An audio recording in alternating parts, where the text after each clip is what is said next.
سلام تماشابینان گرامی، خلاصه خبرهای مهم دوم نوامبر تاجیکستان و منطقه را از پایگاه خبری بامداد برایتان پیشکش میکنیم. شروع میکنیم از یک نگاه کوتاه به سرخط خبر مهم روز در این برنامه. دو طبیب از تاجیکستان به روسیه کوچیده را به جنگ ضد اوکراین بردند. مؤلف ویدیو لاتوکوب پیرزن 82 ساله به افراطگرایی عیبدار شد. رسول شرماتوف برای قتل معشوقه سابقش اکسانا به 9 سال زندان محکوم شد. عربستان سعودی برای ساختمان نیروگاه راغون 100 میلیون دلار می‌دهد. تخمینه عالموف در مسکو به دست افتاد، او را به دوشنبه می‌آورند. استقلال رفشن را شکست داده بار دهم جام تاجیکستان را به دست آورد. و اکنون تفصیلات خبرها.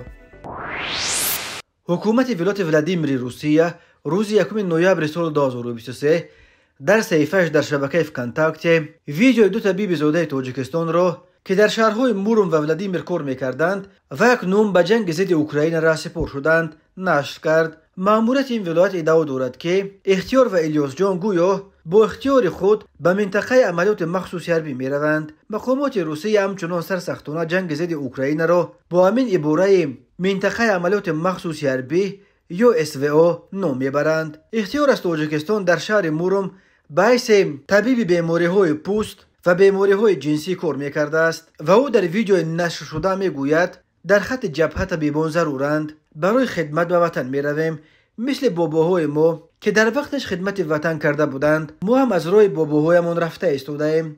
از همه هموطنان دعوت میکنیم که به ما پیروی کنند، میگوید اختیار. همکسب او دکتر تراپیوت بیمارستان شهری رقم 6 شهر ولادیمیر الیاس جان نیز از تاجیکستان است. او هم قرارداد امضا کرده باعث طبیب به اوکراین را سپار شده است. الیاس جان نیز در ویدیو ادعا میکند که به اوکراین با اختیار خود رفته ایستاده است تا که وطن را حمایت کند. اختیار و الیاس جان از نخستین طبیبان تاجیک به روسیه کوچیده میباشند که خبر به جنگ ضد اوکراین فرستاده شدنشان رسانه‌ای می شود. این خبر دیگر طبیبان تاجیک به روسیه کوچیده را در تشویش انداخته است.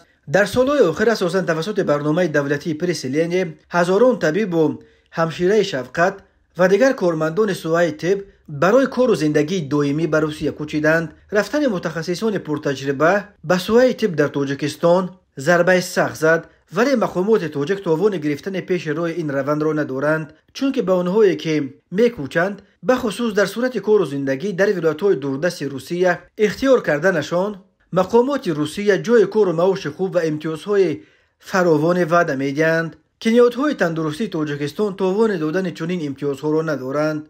ولی طبیبان به روسیه کوچیده میگویند هنگام به برنامه پرسلین جلب کردن آنها کسی نگفته بود که یگان روز آنها را میتوانند به جنگ برند. روسیه 24 فوریه سال 2022 به خاک اوکراین حمله کرد. طی 20 ماه جنگ از هر دو طرف 10,000 نفر کشته شده، تقریبا 9 میلیون نفر دیگر معیوب شدند. در بین کشته شدگان بنا به حساب‌ها بیش از 50 زاده تاجیکستان نیز است. بیش از 30 نفر آنها محبوسان تاجیکند که در زندان‌های روسیه ادای حکم می‌کردند. شهباز شریف بیگ ساکن 23 ساله دهه عادلی جماعت سیمیگنج در کنار شهر وحدت که ویدیو لاتوکوب مادر و بیبیش هنگام ابلاغ در اینترنت سر و صدای زیادی برپا کرد، بعد 10 شبانه روز حبس مأموری با اتهام اطاعت نکردن به طلبات کارمندان میلیسیا اکنون به افراطگرایی عیبدار و برای 2 ماه به حبس پیشکی گرفته شده است. روز 15 اکتبر سال 2023 در شبکه‌های اجتماعی یک ویدیو قریب 13 دقیقه‌ای نشر شد که در آن یک جوان بیبیش را به نوار گرفته میگوید که کارمندان مقامات شهر وحدت آمده دادرش را زوراً بدون دادن دعوتنامه به خدمت حربی بردند و هنگام چسب و تلاش بیبی 82 سالش را بهرامانه لاتوکوب کردند. مؤلف نوار در ادامه ثبت خطاب به پرزیدنت تاجیکستان امامعلی رحمان میگوید که چرا او پایمال شدن حقوق زنان در افغانستان را میبیند ولی آنچه را که در کشور خودش میگذرد نمیبیند. در پی نشر این نوار بسیاری‌ها از مقامات خواستار به جوابگری کشاندن گناهکاران شدند، ولی جریان حادثه نشان داد که مقامات گناهکار را در سیمای جوانی که ابله شدن برادرش و لاتوکوب شدن بیبیش را ویدیو کرد پیدا کرد. یک منبع نزدیک به ساختارهای انتظامی شهر وحدت روز 1 نوامبر سال 2023 به شرط ذکر نشدن نامش به رادیو آزادی گفت روز 26 اکتبر به ضد شهباز شریف بیگ با اتهام دعوت عموی برای عملی نمودن فعالیت افراطی از طریق اینترنت پرونده کشیدند. قسم دوم ماده 307 علاوه یکم کودکس جنایتی تاجیکستان برای این از 5 تا 10 سال زندان را پیش بینی میکند. یک منبع دیگر در مقامات انتظامی شهر وحدت گفت شهباز شریف بیگ خود همان روز 26 اکتبر که مهلت جزای اولش یعنی 10 شبانه روز به پایان میرسید با قرار دادگاه برای 2 ماه به حبس گرفته شد. منبع نشریه در مقامات شهر وحدت گفته است شهباز شریف بیگ در بازپرسی‌های نخستین از سخنانش پشیمانی کرده و گفت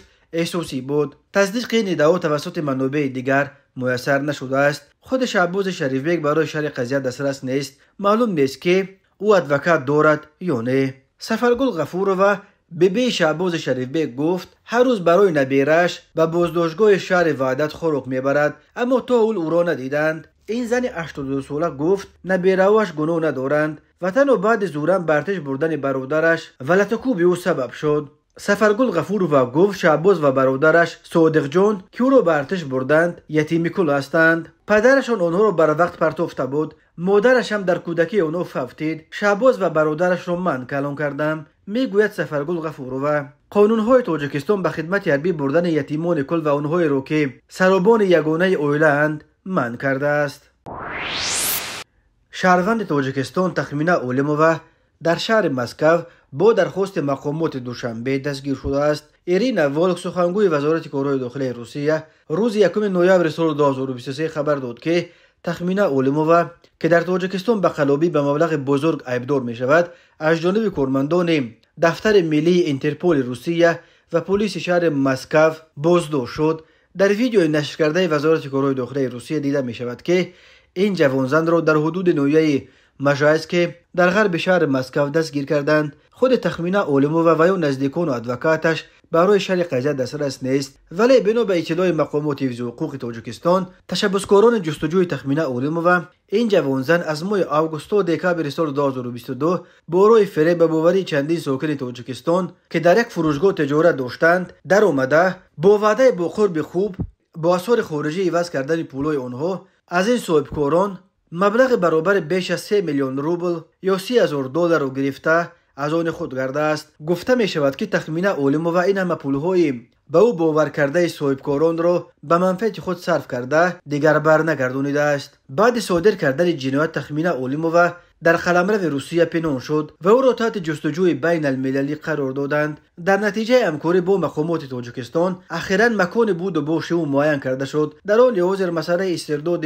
بازداشت شده به کشور تشبسکار جستجوی او در دست بررسی قرار دارد. قلابی یکی از جنایت‌های اعظم رایج در تاجیکستان به شمار می‌رود. مردم فریبی‌ها به ویژه هنگام معامله‌های تجارتی از جمله هنگام خرید و فروش اسعار خارجی زیاد رخ می‌دهند. قرار معلوم از سال 2015 خرید و فروش اسعار خارجی در تاجیکستان پاره در منوپول بانک‌ها قرار داده شد، ولی متاسفانه در اکثر بانک‌ها بدون میان رفت و پرداخت یک معین پیدا کردن اسعار خارجی برای خریداری به یک امر محال تبدیل یافته است. تماشابینان عزیز، یادآور می‌شویم خلاصه مهمترین اخبار تاجیکستان را از پایگاه خبری بامداد تماشا دارید. برنامه را ادامه می‌دهیم. دادگاه نویه مرکزی شهر چلیابینسک روسیه روز 2 نوامبر سال 2023 شهروند ازبک زبان تاجیکستان رسول شرماتوف را در قتل معشوقه سابقش اکسانا گناهکار شناخته به 9 سال زندان نظامش سنگین محکوم کرد. گفته می شود که شرماتوف شبانه در یک پیوخانه در کوچه انتوزیاست ها با مرد دیگر او را دیده از رشک او را کشته است. ناتالیا مامایوا یاور ارشد داستانی ولایت چلیابینسک در پی صدور حکم دادگاه گفت دلیل های به دادگاه ارائه شده کافی کرد که شهروند خارجی گناهکار شناخته شود. او 9 سال حکمش را در محبس نظامش سنگین ادا خواهد کرد. بر علاوه او باید به دختر زنی کشته شده همچون تاوان 1.5 میلیون روبل پرداخت کند. حکم شرماتوف هنوز قوه قانونی نگرفته است. رسول شرماتوف از ازبک زبانهای نویه 8 بوده در چلیابینسک یک بریگاد کارگران ساختمان را رهبری میکرد. خود او و نزدیکانش برای شرح قضیه دسترس نیستند، ولی بنا به فریضه تفتیشات و دادگاه معین کرده شده است که شب 5 آگوست سال 2023 رسول شرماتوف خبر یافته است که معشوقه سابقش اکسانا در یک پیوخانه در کوچه انتوزیاست‌ها با یک مرد دیگر ملاقات دارد. او در حالت مستی بین پیوخانه اومده در حقیقت اکسانه را همراه یک مرد دیگر دیده است و از غویه رشک از موی سری او کشیده به بدنش چند ضربه کرد زده است. زن 41 ساله که از نویه گردن و قفس سینه‌اش دست کم 6 ضربه کرد خورد در بیمارستان جان داد. به گفته شاهدان مردی که با اکسانه اون شب ملاقات داشت برابر از جیبش کرد را بیرون کشیدن رسول شرمتوف از پیوخانه فرار کرده است. شرمتوف هم بعد جزا دادن معشوقه سابقش از آنجا فرار کرد، ولی الکی بعد چند ساعت شخصیت او را معاین و خودش را دستگیر کردند. از روسیه هر سر چند وقت درباره مناقشه‌های خونین مهاجران با معشوقه های روسشان خبرها به دست میرسند. در این اواخر یکی از قضیه های اصلا پرسر و صدا از این زمره پرونده خوشنود امرویف بود که ماه ایول سال 2022 در نوسیبیرسک دوست دختر سابقش را که همگی 17 سال داشت با 17 ضرب کرد به هلاکت رساند. همرویف در فروشگاه ماریا در نزدیکی بازار خلوق باعث گروش کار میکرد. او در یک جلسه دادگاهی به خبرنگاران گفت اناستاسیا را خیلی دوست می داشت و او را برای خیانت کشته است، ولی حالا از کار کردش پشیمان است. بنیاد رشد صندوق تضمین عربستان سعودی برای ساختمان نیروگاه روغون در تاجیکستان 100 میلیون دلار جدا می کند. در این باره سفیر سعودی در دوشنبه ولید ابن عبدالرحمن الرشیدان خبر داده است. صندوق عربستان سعودی برای ساختمان نیروگاه روغون 100 میلیون دلار قرض با امتیاز جدا می کند. نقل قول کرده است از دیپلمات سعودی خبرگزاری رسمی حکومت تاجیکستان خاور. سفیر سعودی گفته است طرح ساختمان نیروگاه روغون در منطقه بزرگترین بوده در روند رشد استوار کشور از حساب انرژی سبز نقش بزرگ می بازد.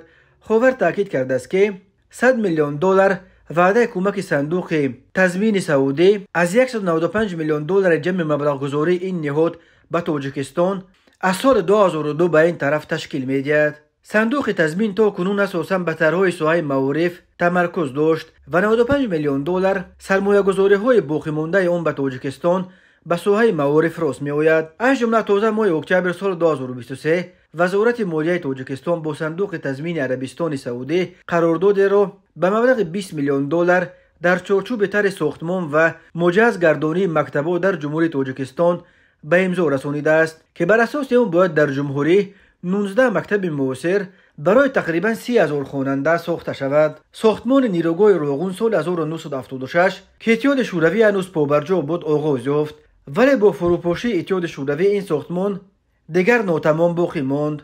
ساختمان این نیروگاه برای تاجیکستان که هر سال در فصل سرما به کمبود شدید نیروی برق روبرو می شود به یک مسئله حیاتاً مهم تبدیل یافته است و حکومت تاجیکستان مستقل چندین مرتبه تلاش کرد تا ساختمان نیروگاه روغون را که با 3.6 میگاوات اقتدار و 335 متر بلندی سربندش در منطقه بزرگترین شمرده می شود از سر بگیرد. تاجیکستان در سالهای آخر در مجموع از بودجه‌اش برای ساختمان روغون علاقه تقریباً 3 میلیارد دلار صرف کرده. سالهای 2018 و 2022 دو چرخه اول این نیروگاه را به کار درآوردند. به دوشنبه تا حال میسر نشد است که برای انجام پوره ساختمان این نیروگاه سرمایه کافی را جلب کند. در نتیجه تاجیکستان همچنان هر فصل سرما به کمبود شدید نیروی برق گرفتار شده. در کشور لیمیت شدید برق جاری کرده می شود. امسال لیمیت علاقه از پایان ماه سپتامبر جاری کرده شد. معمولا هر سال لیمیت تا نیمهای ماه اپریل یعنی بیش از نصف سال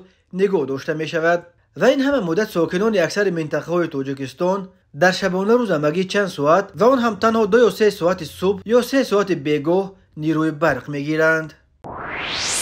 دسته استقلال دوشنبه در بازی نیویی جام تاجیکستان 2023 بر تیم رفشن انقلاب پیروز شد و برنده 10 کرته این جایزه گردید. بازی نیویی جام تاجیکستان 2023 روز 1 نوامبر سال 2023 در ورزشگاه کلوب ارینا برگزار شد و 12200 تماشابین را جلب کرد. وقت اساسی بازی مساوی 0-0 انجام یافت. در قسمت‌های اضافی دسته‌ها یک گلی زدند و حساب بازی 1-1 شد. استقلال با گل لیگانر گانگی رفشن جوزف اکومادی با ضربه دقیق حمایتگر مرکزی صادق جان قربانوف پاسخ دادند. در سلسله ضربه های پنالتی استقلال موفق شد. 4-2 دروازه‌بان رستم یتیموف ضربه جریمه‌ای دروازه‌بان رفشن ایوگنی گریتسنکا را برگرداند و در نهایت بهترین بازیگر فینال نیز اعتراف گردید. لازم به گفتن است که کاپیتان دسته استقلال جام تاجیکستان را با فوتبالکای به دست گرفت که در آن به نشان حمایت از فوتبال باز این دسته منوچهر جلیلوف ما با توی منوچهر نوشته شده بود. منوچهر جلیلوف که 33 سال دارد چند وقت باز با مقصد تبابت بیماری سرطانش در یک شفاخانه شهر مسکو قرار دارد. تماشابینان عزیز و گرامی، این بود مرور به خلاصه چند خبر مهم امروز تاجیکستان.